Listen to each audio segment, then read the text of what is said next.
दोस्तों नमस्कार, आप देख रहे हैं द दस्तक 24। कांग्रेस की भारत जोड़ो यात्रा एक यात्रा ही नहीं, यह एक संदेश यात्रा भी लगने लगी है।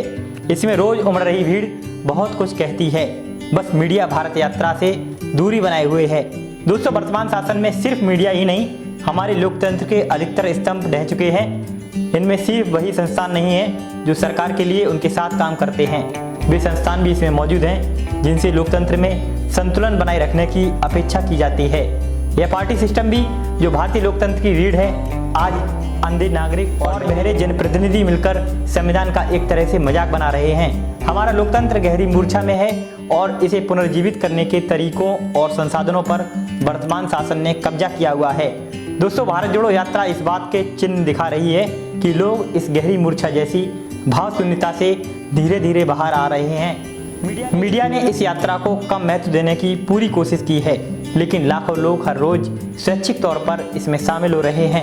यह लंबी यात्रा जब 7 सितंबर को आरंभ हुई थी तब अधिकांश भविष्यवाणियां नकारात्मक रही थीं। उन वर्गों में भी जो संघ भाजपा विचारधारा की समर्थक नहीं हैं, लेकिन 3517 किलोमीटर पदयात्रा के पहले आधे हिस्से को यह पूरा कर रही है तो चित्र पूरी तरह बदल गया है। यात्रा ने बड़ी नैतिक पूंजी हासिल कर ली है। लोगों ने यह देखना आरंभ कर दिया है कि राहुल गांधी वह नहीं है जो भाजपा की प्रोपेगेंडा मशीनरी उन्हें दिखाना चाह रहा है। वह सदृश निश्चयी लोगों के सचेतन नेता हैं जो सबका पूरा ध्यान रखते हैं। कोई बच्चा उनके कंधे पर चढ़ सकता है और वहाँ सुखद महसूस कर सकता है। कोई बूढ़ी महिला उनका हाथ पकड़ सकती है और उनके साथ सम्मान के साथ चल सकती है। युवतियाँ उनके निकट आ सकती हैं और बड़े भाई जैसा स्नेह महसूस कर सकते हैं। उन्होंने पूरी तरह सार्वजनिक नजरिए से यह छवि हासिल कर ली है जो किसी दूसरे को किसी तरह के प्रोपेगेंडा से नहीं मिला सकता। मीडिया या दक्षिणपंथी विचारधारा से शून्य अनुयायी स्वीकार करें या नहीं, राहुल गांधी आज भारत के सार्वजनिक परिदृश्य में सबसे चुंबकीय उपस्थिति हैं। भारत जोड़ो यात्रा से हर तबके के लोग जुड़ रहे हैं, क्या छात्र, क्या किसान, क्या सोशल एक्टिविस्ट, क्या लेखक, क्या कलाकार और क्या फिल्म मेकर। मजदूर भी अपने काम छोड़कर खुद ब खुद यात्रा का हिस्सा बन रहे हैं, जबकि उन्हें रोज खाने के लिए रोज कमाना होता है।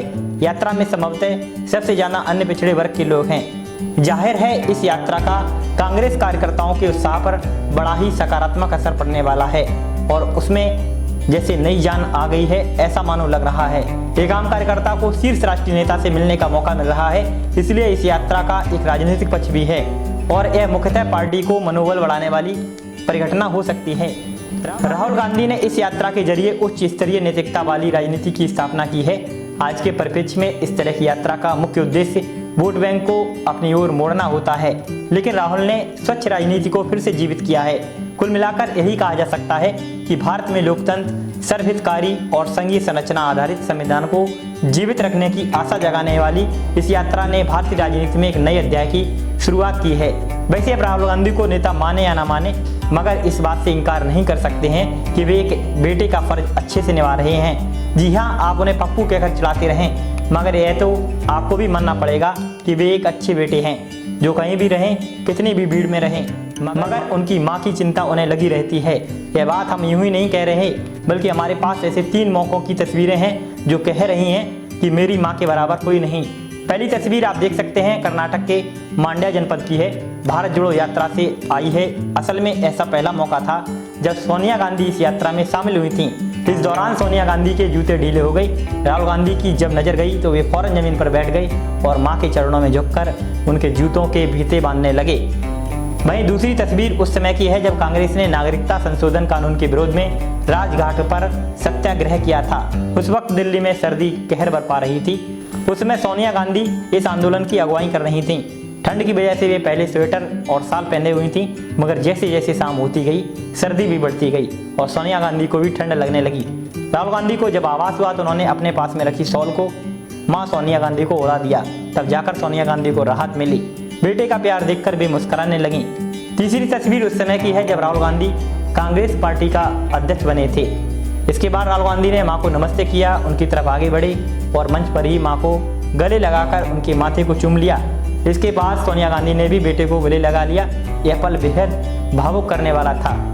वैसे आपको बता दें कि राहुल गांधी की भारत जोड़ो यात्रा जब से शुरू हुई है तब से यह चर्चा का विषय बनी हुई है। बीजेपी में बेचैनी है और नित्य कोई न कोई आलोचना का कारण बीजेपी ढूंढती रहती है। इधर कुछ राजनीतिक दल भारत जोड़ो यात्रा को कांग्रेस जोड़ो यात्रा बताते हैं, तो कुछ कहते हैं कि यह पूरे देश में क्यों नहीं हो रही है। जाहिर है वास्तविक कारण कोई नहीं समझ पा रहा है कि यह यात्रा क्यों और किस मकसद से प्रारंभ हुई है।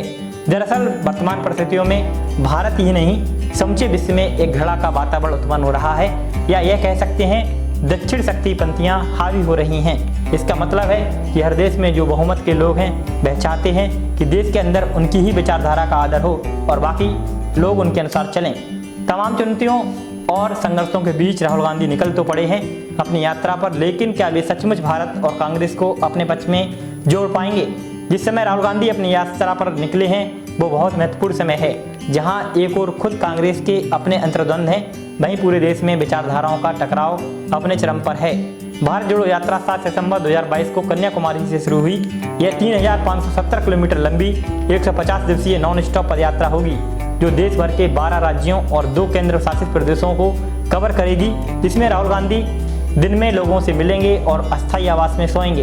यह कन्याकुमारी से शुरू होकर श्रीनगर में खत्म होगी। एक बेहतर भारत के निर्माण के लिए प्रतिबद्ध सामाजिक समूह प्रजातांत्रिक मूल्यों को पुनर्स्थापित करने और समाज के हाशियाकृत तबकों के उनके अधिकारों के लिए संघर्ष के लिए जमीन तैयार करने की कोशिश में लगे हुए हैं। शायद इसलिए उनके सामाजिक समूह भारत जोड़ो यात्रा से जुड़ना चाहते हैं। इस यात्रा का उद्देश्य बंधुत्व को बढ़ावा देना और आम लोगों की जिंदगी की परेशानी के प्रति समाज का ध्यान आकर्षित करना है। आर्थिक असमानता बढ़ती जा रही है और समाज के एक बड़े तबके के नागरिक अधिकार केवल कागज पर रह गए हैं। बिल्किस बानो प्रकरण से पता चलता है कि समाज की सामूहिक सोच कितनी बदल गई है। रेपिस्ट और हत्यारों को जेल से रिहा किया जा रहा है और उनका स्वागत फूल मालाओं से हो रहा है। दूसरी ओर कमजोरों और दलितों के संघर्ष वाले उमर खालिद जैसे लोग जेलों में हैं। यह अत्यंत संतोष का विषय है कि तिस्ता सीतलवाड़ को जमानत मिल गई है। भारत में यात्राओं ने सकारात्मक और नकारात्मक दोनों तरह की भूमिकाएं निभाई हैं। महात्मा गांधी की 2 यात्राओं ने पूरे समाज को बदल डाला। दांडी यात्रा औपनिवेशिक शासन के विरुद्ध संघर्ष का एक महत्वपूर्ण अध्याय थी। इस यात्रा ने आज़ादी हासिल करने के भारत के संकल्प को मजबूत किया और सामाजिक सुधार और औपनिवेशिक शासन को उखाड़ फेंकने की इच्छा को बलवती किया। आश्चर्य नहीं कि सांप्रदायिक संगठन इस यात्रा से दूर रहे। इस यात्रा का आयोजन इस तरह से किया गया कि देश के नागरिक धर्म और जाति की सीमाओं के ऊपर उठकर अपनी पहचान को भारतीय पहचान में समाहित करें। यद्यपि भारत जोड़ो यात्रा एक राजनीतिक दल द्वारा निकाली जा रही है, तथापि राष्ट्रीय एकता के व्यापक लक्ष्य को हासिल करने के लिए सामाजिक संगठन उससे जुड़ रहे हैं। यहाँ तक कि ऐसे संगठन भी उसका समर्थन कर रहे हैं जो कई मुद्दों पर कांग्रेस की राजनीति से सहमत नहीं हैं। उन सबको यह एहसास है कि सांप्रदायिक राजनीतिक और देश की एकता पर उसके कुप्रभावों का मुकाबला करना आवश्यक है।